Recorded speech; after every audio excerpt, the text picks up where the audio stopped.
Hallelujah. सभी को जय मसीह की। आज का पवित्र वचन पढ़ेंगे सबोपदेशक की पुस्तक 1 अध्याय से। सब कुछ व्यर्थ है। यरूशलेम के राजा दाऊद के पुत्र और उपदेशक के वचन। उपदेशक का यह वचन है, व्यर्थ ही व्यर्थ, व्यर्थ ही व्यर्थ, सब कुछ व्यर्थ है उस सब परिश्रम से जिसे मनुष्य धरती पर करता है। उसको क्या लाभ प्राप्त होता है। एक पीढ़ी जाती है और दूसरी पीढ़ी आती है, परंतु पृथ्वी सर्वदा बनी रहती है। सूर्य उदय होकर अस्त भी होता है और अपने उदय की दिशा को वेग से चला जाता है। वायु दक्षिण की ओर बहती है और उत्तर की ओर घूमती जाती है। वह घूमती और बहती रहती है और अपनी परिधि में लौट आती है। सब नदियां समुद्र में जा मिलती हैं, तो भी समुद्र भर नहीं जाता। जिस स्थान से नदियां निकलती हैं उधर ही को वे फिर जाती हैं। सब बातें परिश्रम से भरी हैं, मनुष्य इसका वर्णन नहीं कर सकता। ना तो आंखें देखने से तृप्त होती हैं और ना कान सुनने से भरते हैं। जो कुछ हुआ था वही फिर होगा और जो कुछ बन चुका है वही फिर बनाया जाएगा, और सूर्य के नीचे कोई बात नहीं है। क्या ऐसी कोई बात है जिसके विषय में लोग कह सकें कि देख यह नहीं है। यह तो प्राचीन युगों में वर्तमान थी। प्राचीन बातों का कुछ स्मरण नहीं रहा और होने वाली बातों का भी स्मरण उनके बाद होने वालों को ना रहेगा। उपदेशक का अनुभव। मैं उपदेशक यरूशलेम में इज़राइल का राजा था। मैंने अपना मन लगाया कि जो कुछ सूर्य के नीचे किया जाता है उसका भेद बुद्धि से सोच सोच कर मालूम करूं। यह बड़े दुख का काम है जो परमेश्वर ने मनुष्यों के लिए ठहराया है कि वे उसमें लगें। मैंने उन सब कामों को देखा जो सूर्य के नीचे किए जाते हैं। देखो, वे सब व्यर्थ और मानो वायु को पकड़ना है। जो टेढ़ा है वह सीधा नहीं हो सकता और जो है ही नहीं वह गिना नहीं जा सकता। मैंने मन में कहा, देख, जितने यरूशलेम में मुझसे पहले थे उन सबों से मैंने बहुत अधिक बुद्धि प्राप्त की है और मुझको बहुत बुद्धि और ज्ञान मिल गया है। मैंने अपना मन लगाया कि बुद्धि का भेद लूं और बावलेपन और मूर्खता को भी जान लूं। मुझे जान पड़ा कि यह भी वायु को पकड़ना है, क्योंकि बहुत बुद्धि के साथ बहुत खेद भी होता है, और जो अपना ज्ञान बढ़ाता है वह अपना दुख भी बढ़ाता है। मैंने अपने मन से कहा, चल, मैं तुझको आनंद के द्वारा जांचूंगा, इसलिए आनंदित और मग्न हो। परंतु देखो, यह भी व्यर्थ है। मैंने हंसी के विषय में कहा, यह तो बावलापन है, और आनंद के विषय में उससे क्या प्राप्त होता है। मैंने मन में सोचा कि किस प्रकार से मेरी बुद्धि बनी रहे और मैं अपने प्राण को दाख मधु पीने से किस प्रकार बहलाऊं और कैसे मूर्खता को थामे रहूं, जब तक मालूम ना करूं कि वह अच्छा काम कौन सा है जिसे मनुष्य अपने जीवन भर करता रहे। मैंने बड़े बड़े काम किए। मैंने अपने लिए घर बनवा लिए और अपने लिए दाख की बारियां लगवाई। मैंने अपने लिए बारियां और बाग लगवा लिए और उनमें भांति भांति के फलदायी वृक्ष लगाए। मैंने अपने लिए कुंड खुदवा लिए कि उनसे वह वन सींचा जाए जिसमें पौधे लगाए जाते थे।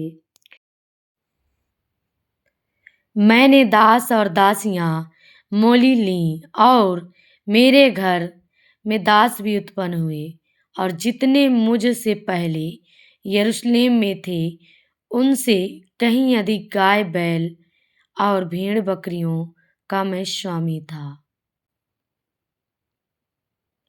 मैंने चांदी और सोना और राजाओं और प्रांतों के बहुमूल्य पदार्थों का भी संग्रह किया।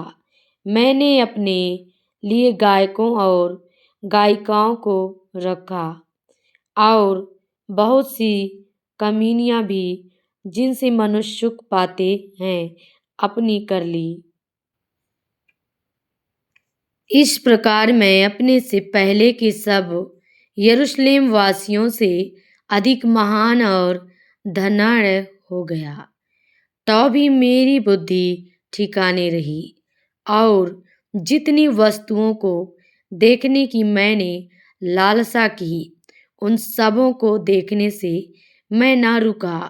मैंने अपना मन किसी प्रकार का आनंद भोगने से ना रोका, क्योंकि मेरा मन मेरे सब परिश्रम के कारण आनंदित हुआ और मेरे सब परिश्रम से मुझे यही भाग मिला।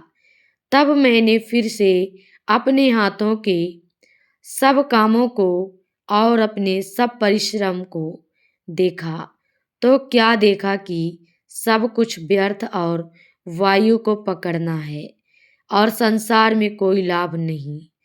फिर मैंने अपने मन को मोड़ा कि बुद्धि और बावलेपन और मूर्खता के कार्यों को देखूं, क्योंकि जो मनुष्य राजा के पीछे आएगा वह क्या करेगा? केवल वही जो होता चला आया है। तब मैंने देखा कि उजियाला अंधियारे से जितना उत्तम है उतना बुद्धि भी मूर्खता से उत्तम है। जो बुद्धिमान है उसके सिर में आंखें रहती हैं, परंतु मूर्ख अंधियारे में चलता है। तो भी मैंने जान लिया कि दोनों की दशा एक सी होती है। तब मैंने मन में कहा, जैसी मूर्ख की दशा होगी वैसे ही मेरी भी होगी। फिर मैं क्यों अधिक बुद्धिमान हुआ और मैंने मन में कहा कि यह भी व्यर्थ ही है, क्योंकि ना तो बुद्धिमान का और न मूर्ख का स्मरण सर्वदा बना रहेगा, परंतु भविष्य में सब कुछ भुला दिया जाएगा। बुद्धिमान कैसे मूर्ख के समान मरता है। इसलिए मैंने अपने जीवन से घृणा की, क्योंकि जो काम संसार में किया जाता है मुझे बुरा मालूम हुआ, क्योंकि सब कुछ व्यर्थ और वायु को पकड़ना है। मैंने अपने सारे परिश्रम के प्रतिफल से जिसे मैंने धरती पर किया था घृणा की, क्योंकि अवश्य है कि मैं उसका फल उस मनुष्य के लिए छोड़ जाऊं जो मेरे बाद आएगा। यह कौन जानता है कि वह मनुष्य बुद्धिमान होगा या मूर्ख।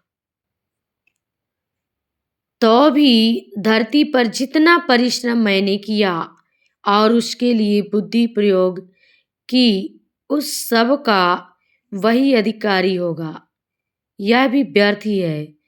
तब मैं अपने मन में उस सारे परिश्रम के विषय जो मैंने धरती पर किया था निराश हुआ,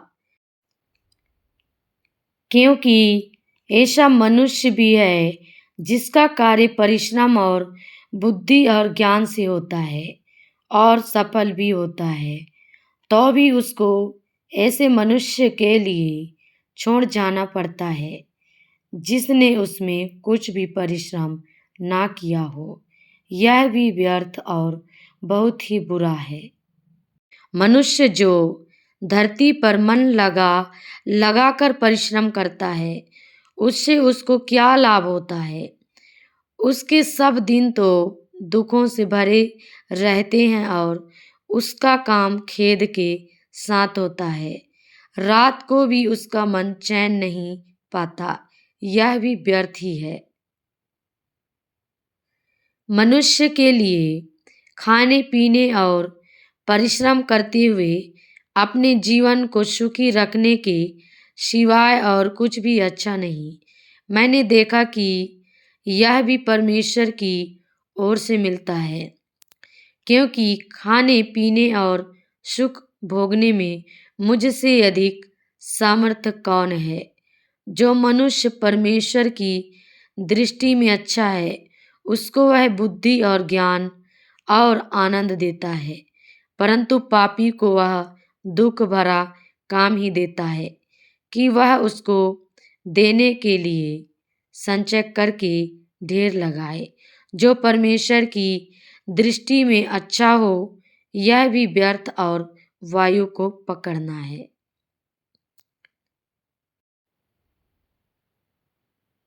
सब कामों का एक निश्चित समय, हर एक बात का एक अवसर और प्रत्येक काम का जो आकाश के नीचे होता है, एक समय है। जन्म का समय और मरण का भी समय, बोने का समय और बोए हुए को उखाड़ने का भी समय है। घात करने का समय और चंगा करने का भी समय, ढा देने का समय और बनाने का भी समय है। रोने का समय और हंसने का भी समय, छाती पीटने का समय और नाचने का भी समय है। पत्थर फेंकने का समय और पत्थर बटोरने का भी समय, गले लगाने का समय और गले लगाने से रुकने का भी समय है। ढूंढने का समय और खो देने का भी समय, बचा रखने का समय और फेंक देने का भी समय है। फाड़ने का समय और सीने का भी समय, चुप रहने का समय और बोलने का भी समय है। प्रेम करने का समय और बैर करने का भी समय, लड़ाई का समय और मेल का भी समय है। काम करने वाले को अपने परिश्रम से क्या लाभ होता है? मैंने उस दुख भरे काम को देखा है जो परमेश्वर ने मनुष्यों के लिए ठहराया है कि वे उस में लगे रहें। उसने सब कुछ ऐसा बनाया कि अपने अपने समय पर वे सुंदर होते हैं। फिर उसने मनुष्यों के मन में अनादि अनंत काल का ज्ञान उत्पन्न किया है। तो भी जो काम परमेश्वर ने किया है, वह आदि से अंत तक मनुष्य समझ नहीं सकता। मैंने जान लिया है कि मनुष्यों के लिए आनंद करने और जीवन भर भलाई करने के सिवाय और कुछ भी अच्छा नहीं। और यह भी परमेश्वर का दान है कि मनुष्य खाए पिए और अपने सब परिश्रम में सुखी रहे। मैं जानता हूँ कि जो कुछ परमेश्वर करता है वह सदा स्थिर रहेगा, ना तो उसमें कुछ बढ़ाया जा सकता है और न कुछ घटाया जा सकता है। परमेश्वर ऐसा इसलिए करता है कि लोग उसका भय माने। जो कुछ हुआ वह इससे पहले भी हो चुका, जो होने वाला है वह हो भी चुका है, और परमेश्वर बीती हुई बात को फिर पूछता है। फिर मैंने संसार में क्या देखा कि न्याय के स्थान में दुष्टता होती है और धर्म के स्थान में भी दुष्टता होती है। मैंने मन में कहा, परमेश्वर धर्मी और दुष्ट दोनों का न्याय करेगा। क्योंकि उसके यहाँ एक एक विषय और एक एक काम का समय है। मैंने मन में कहा, यह इसलिए होता है कि परमेश्वर मनुष्यों को जांचे कि वे देख सकें कि वे पशु समान हैं, क्योंकि जैसी मनुष्यों की वैसी ही पशुओं की भी दशा होती है। दोनों की वही दशा होती है। जैसे एक मरता वैसे ही दूसरा भी मरता है। सबों की श्वास एक सी है और मनुष्य पशु से कुछ बढ़कर नहीं, सब कुछ व्यर्थ ही है। सब एक स्थान में जाते हैं, सब मिट्टी से बने हैं और सब मिट्टी में फिर मिल जाते हैं। क्या मनुष्यों का प्राण ऊपर की ओर चढ़ता है और पशुओं का प्राण नीचे की ओर जाकर मिट्टी में मिल जाता है? यह कौन जानता है? अतः मैंने यह देखा कि इससे अधिक कुछ अच्छा नहीं कि मनुष्य अपने कामों में आनंदित रहे, क्योंकि उसका भाग यही है। कौन उसके पीछे होने वाली बातों को देखने के लिए उसको लौटा लाएगा। तब मैंने वह सब अंधेर देखा जो संसार में होता है, और क्या देखा कि अंधेर सहने वालों के आंसू बह रहे हैं और उनको कोई शांति देने वाला नहीं। अंधेर करने वालों के हाथ में शक्ति थी, परंतु उनको कोई शांति देने वाला नहीं था। इसलिए मैंने मरे हुओं को, जो मर चुके हैं, उन जीवितों से जो अब तक जीवित हैं, अधिक सराहा। वरन उन दोनों से अधिक अच्छा वह है जो अब तक हुआ ही नहीं, न ये बुरे काम देखें जो संसार में होते हैं। तब मैंने सब परिश्रम के काम और सब सफल कामों को देखा जो लोग अपने पड़ोसी से जलन के कारण करते हैं। यह भी व्यर्थ और मन का कुड़ना है। मूर्ख छाती पर हाथ रखे रहता और अपना मांस खाता है। चैन के साथ एक मुट्ठी उन दो मुट्ठियों से अच्छा है जिनके साथ परिश्रम और मन का कुड़ना हो। फिर मैंने धरती पर यह भी व्यर्थ बात देखी, कोई अकेला रहता है और उसका कोई नहीं है, ना उसके बेटा है ना भाई है, तो भी उसके परिश्रम का अंत नहीं होता, ना उसकी आंखें धन से संतुष्ट होती हैं, और न वह कहता है, मैं किसके लिए परिश्रम करता और अपने जीवन को सुख रहित रखता हूँ। यह भी व्यर्थ और निरा दुख भरा काम है। एक से दो अच्छे हैं, क्योंकि उनके परिश्रम का अच्छा फल मिलता है। क्योंकि यदि उनमें से एक गिरे तो दूसरा उसको उठाएगा, परंतु हाय उस पर जो अकेला होकर गिरे और उसका कोई उठाने वाला ना हो। फिर यदि दो जन एक संग सोए तो वे गर्म रहेंगे, परंतु कोई अकेला कैसे गर्म हो सकता है?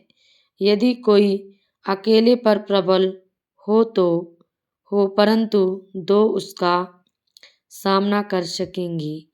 जो डोरी 3 तागे से बटी हो वह जल्दी नहीं टूटती। बुद्धिमान लड़का दरिद्र होने पर भी ऐसे बूढ़े और मूर्ख राजा से अधिक उत्तम है जो फिर सम्मति ग्रहण ना करे, चाहे वह उसके राज्य में धनहीन उत्पन्न हुआ या बंदी गृह से निकलकर राजा हुआ हो। मैंने सब जीवितों को जो धरती पर चलते फिरते हैं देखा कि वे उस दूसरे लड़के के संग हो लिए हैं जो उनका स्थान लेने के लिए खड़ा हुआ। वे सब लोग अनगिनत थे जिन पर वह प्रधान हुआ था, तो भी भविष्य में होने वाले लोग उसके कारण आनंदित न होंगे। निस्संदेह यह भी व्यर्थ और मन का कुड़ना है। उतावली में मन्नत न मानना। जब तू परमेश्वर के भवन में जाए तब सावधानी से चलना, सुनने के लिए समीप जाना मूर्खों के बलिदान चढ़ाने से उत्तम है, क्योंकि वे नहीं जानते कि बुरा करते हैं। बातें करने में उतावली ना करना और ना अपने मन से कोई बात उतावली में परमेश्वर के सामने निकालना, क्योंकि परमेश्वर स्वर्ग में है और तू पृथ्वी पर है, इसलिए तेरे वचन थोड़े ही हों। क्योंकि जैसे कार्य की अधिकता के कारण स्वप्न देखा जाता है, वैसे ही बहुत सी बातों का बोलने वाला मूर्ख ठहरता है। जब तू परमेश्वर के लिए मन्नत माने तब उसके पूरा करने में विलंब ना करना, क्योंकि वह मूर्खों से प्रसन्न नहीं होता। जो मन्नत तूने मानी हो उसे पूरी करना। मन्नत मानकर पूरी ना करने से मन्नत का ना मानना ही अच्छा है। कोई वचन कहकर अपने को पाप में ना फंसाना और ना ईश्वर के दूत के सामने कहना कि यह भूल से हुआ। परमेश्वर क्यों तेरा बोल सुनकर अप्रसन्न हो और तेरे हाथ के कार्यों को नष्ट करे, क्योंकि स्वप्नों की अधिकता से व्यर्थ बातों की बहुतायत होती है, परंतु तू परमेश्वर का भय मानना जीवन निस्सार है। यदि तू किसी प्रांत में निर्धनों पर अंधेर और न्याय और धर्म को बिगड़ता देखे तो इससे चकित न होना, क्योंकि एक अधिकारी से बड़ा दूसरा रहता है जिसे इन बातों की शुद्धि रहती है, और उनसे भी और अधिक बड़े रहते हैं। भूमि की उपज सबके लिए है, वरन खेती से राजा का भी काम निकलता है। जो रुपए से प्रीति रखता है वह रुपए से तृप्त न होगा, और न जो बहुत धन से प्रीति रखता है लाभ से यह भी व्यर्थ है। जब संपत्ति बढ़ती है तो उसके खाने वाले भी बढ़ते हैं, तब उसके स्वामी को इसे छोड़ और क्या लाभ होता है कि उस संपत्ति को अपनी आंखों से देखे। परिश्रम करने वाला चाहे थोड़ा सा खाए या बहुत, तो भी उसकी नींद सुखदायी होती है, परंतु धनी का धन बढ़ने के कारण उसको नींद नहीं आती। मैंने धरती पर एक बड़ी बुरी बला देखी है, अर्थात वह धन जिसे उसके मालिक ने अपनी ही हानि के लिए रखा हो और वह किसी बुरे काम में उड़ जाता है, और उसके घर में बेटा उत्पन्न होता है परंतु उसके हाथ में कुछ नहीं रहता। जैसा वह माँ के पेट से निकलता वैसा ही लौट जाएगा, नंगा ही जैसा आया था, और अपने परिश्रम के बदले कुछ भी ना पाएगा जिसे वह अपने हाथ में ले जा सके। यह भी एक बड़ी बला है कि जैसा वह आया ठीक वैसा ही वह जाएगा।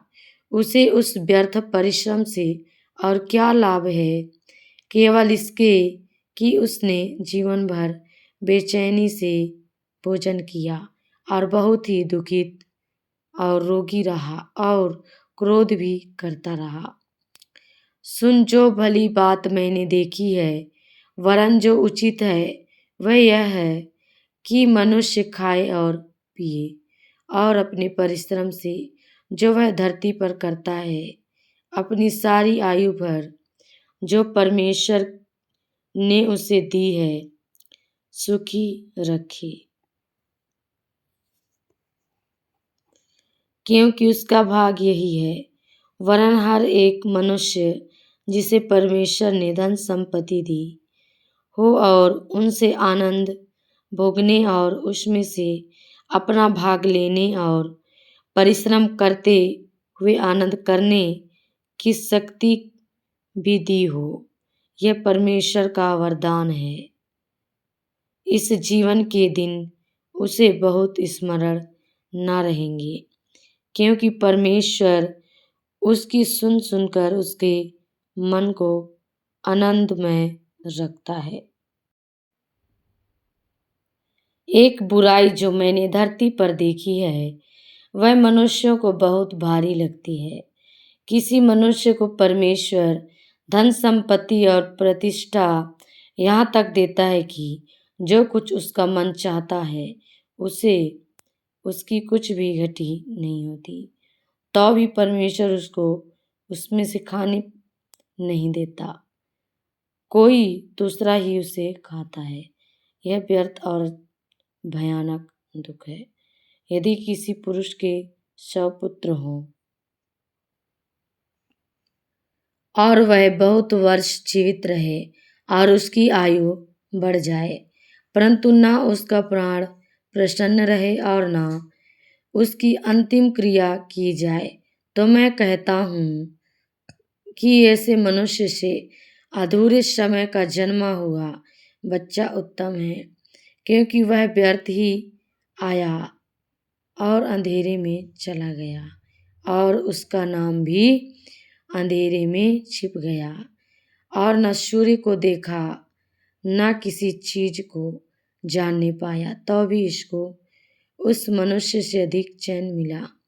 हाँ, चाहे वह 2000 वर्ष जीवित रहे और कुछ सुख भोगने ना पाए तो उसे क्या सब के सब एक ही स्थान में नहीं जाते? मनुष्य का सारा परिश्रम उसके पेट के लिए होता है, तो भी उसका मन नहीं भरता। जो बुद्धिमान है वह मूर्ख से किस बात में बढ़कर है, और कंगाल जो यह जानता है कि इस जीवन में किस प्रकार से चलना चाहिए, वह भी उसे किस बात में बढ़कर आंखों से देख लेना मन की चंचलता से उत्तम है। यह भी व्यर्थ और मन का कुड़ना है। जो कुछ हुआ है उसका नाम युग के आरंभ से रखा गया है, और यह प्रकट है कि वह आदमी है कि वह उससे अधिक शक्तिमान है, झगड़ा नहीं कर सकता है।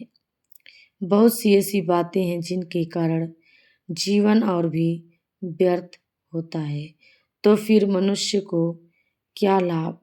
क्योंकि मनुष्य के क्षणिक व्यर्थ जीवन में जो वह परछाई के समान बिताता है, कौन जानता है कि उसके लिए अच्छा क्या है? क्योंकि मनुष्य को कौन बता सकता है कि उसके बाद दुनिया में क्या होगा?